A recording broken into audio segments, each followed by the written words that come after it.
There are many rituals during China's annual parliamentary session.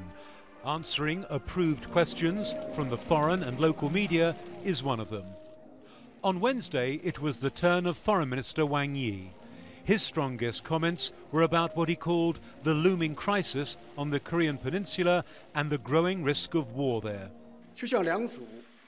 The two sides are like two accelerating trains coming towards each other, with neither side willing to give way.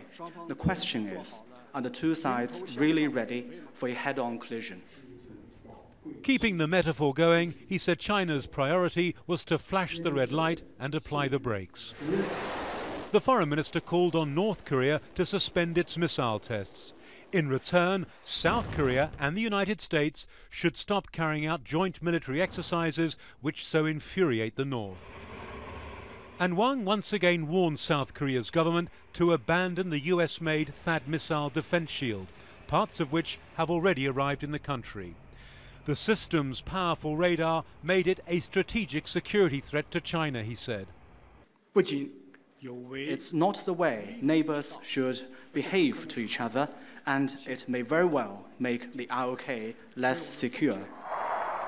Inevitably, he was pressed on President Donald Trump and what his America First policy would mean for trade with China. Wang says it's a work in progress. We need to rise above the zero-sum mentality. China and the United States have a growing set of common interests. The areas where we need to work together on far outweigh our differences. These are challenging times for Chinese diplomacy. Relations with both North and South Korea are now strained. There could yet be trade conflict with the United States, and calls for independence in both Taiwan and Hong Kong are not diminishing. North Korea will be on the agenda when Wang meets the new US Secretary of State Rex Tillerson in Beijing in 10 days. But disagreements over how to deal with North Korea could make those talks a testing encounter for both.